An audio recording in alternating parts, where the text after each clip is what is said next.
90 দশকের জনপ্রিয় অভিনেত্রী নম্রতা শিরোক্তার একসময় রূপালী পর্দায় নিয়মিত দেখা গেলেও এখন তার পরিচয় দক্ষিণী সুপারস্টার মহেশ বাবুর স্ত্রী হিসেবে।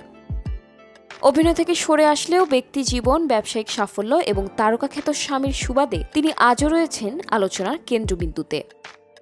মডেলিংয়ের মাধ্যমে গ্ল্যামার জগতে প্রবেশ করেন নম্রতা। 1993 সালে হন মিস ইন্ডিয়া। এরপর 1998 সালে সালমান খানের বিপরীতে জব প্যার কিসি সে হোতা হ্যায় ছবির মাধ্যমে বলিউডে পা রাখেন নম্রতা। এরপর মেরে দো আনমোল রতন, হিরো হিন্দুস্তানি, পুকার, দিল বিল প্যার ব্যার ও কাচ্চে ধাগের মতো একাধিক জনপ্রিয় ছবি উপহার দেন তিনি।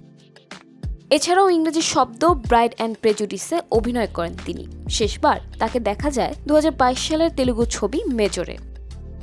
2005 সালে মহেশ বাবুর সঙ্গে গাঁটছড়া বাঁধেন নম্রতা। বিনোদন জগতে তারা পাওয়ার কাপল নামে পরিচিত।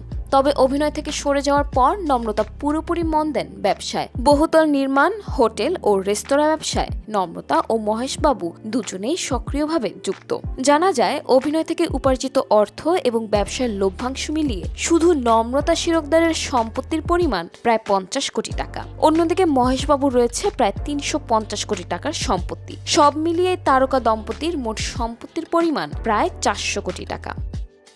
অভিনয় ছেড়েও ব্যবসা ও পারিবারিক ভারসাম্য সবকিছু মিলিয়ে নম্রতা শিরোক্তারের সাফল্য এক অনন্য উদাহরণ।